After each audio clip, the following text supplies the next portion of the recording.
নামাজে মনোযোগ ধরে রাখার জন্য পরস্পর পরামর্শ কামনা করছি। বোন আয়েশা ইসলাম, নামাজে মনোযোগ ধরে রাখার জন্য অনেকগুলো উপায় আছে। তার মধ্যে একটা হলো নামাজের ডিউরেশন বা সময়সীমা বাড়িয়ে দেওয়া। আপনি যেই নামাজ পড়তে 2 মিনিট বা 3 মিনিট লাগছে আপনার, সেই নামাজ পড়তে আপনি ডাবল সময় 5 থেকে 6 মিনিট 7 মিনিট ব্যয় করুন। যে নামাজ পড়তে আপনার 10 মিনিট লাগছে 4 রাকাত বিশিষ্ট নামাজ, সেটা পড়তে আপনি 15 মিনিট লাগানোর চেষ্টা করুন। ইনশাআল্লাহ দেখবেন নামাজের প্রতি মনোযোগ বাড়ছে। রুকুতে আপনি সচরাচর যে পরিমাণ সময় দেন তার চেয়ে বেশি সময় দেওয়ার চেষ্টা করেন। রুকু থেকে উঠে যে পরিমাণ অপেক্ষা করেন তার চেয়ে বেশি অপেক্ষা করেন। এভাবে আপনার নামাজের সময়সীমাকে বাড়িয়ে দিলে ইনশাআল্লাহ বিদিন আপনার নামাজের প্রতি মনোযোগ বাড়বে।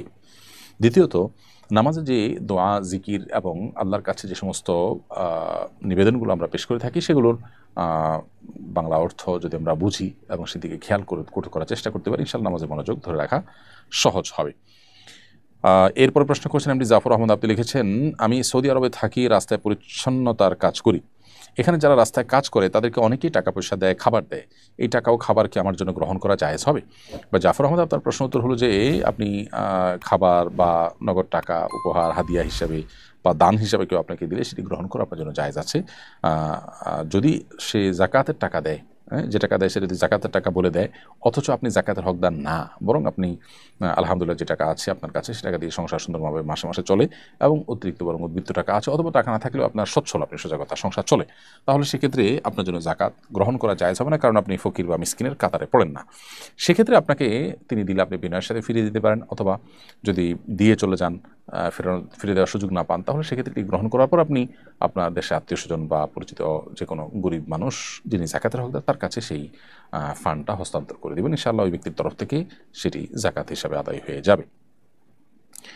এরপরে প্রশ্ন হলো, আমার মেয়ে বাসা থেকে 5 মাইল দূরে এক মাদ্রাসায় পড়ে, প্রতিদিন একাই যাতায়াত করে। আমি ব্যবসার কাজে ব্যস্ত থাকি আর নিয়ে যাওয়ার মতো অন্য কেউ নেই। এতটুকু দূরে কোনো মাহরাম ছাড়া মেয়েরা যাতায়াত করতে পারবে কিনা? উত্তর হলো যে 5 মাইল যেহেতু সফরের দূরত্ব নয়, অতএব শরীর দৃষ্টিকোণ থেকে এতটুকু দূরত্ব মেয়েরা একাকী যাতায়াত করতে পারবে এবং এখানে মাহরাম থাকা আবশ্যক নয়।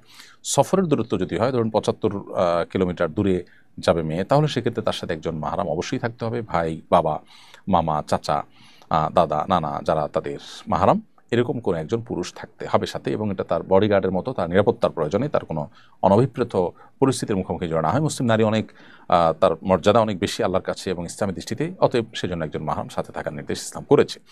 কিন্তু 5 মাইল দূরত্ব এটা যেহেতু কোনো সফরের দূরত্ব নয়, অতএব এখানে একাকী যাতায়াত করতে পারে, মৌলিকভাবে এটি জায়েজ আছে। তবে নিরাপত্তার ঝুঁকি, আজকাল যে ফিতনা সংকুল সময়, এই সময়টাতে ব্যবসা বাণিজ্য বা অন্য ব্যস্ততার অজুহাতে মেয়েকে প্রতিদিন এরকম 5 কিলোমিটারের মতো দূরত্ব একাকী আসা যাওয়া করতে দেওয়ার চাইতে তার সাথে একজন গার্ডিয়ান, একজন অভিভাবক বা কেউ না কেউ সাথে থাকা, এটা উচিত এবং তার নিরাপত্তার জন্য অধিকতর কল্যাণকর।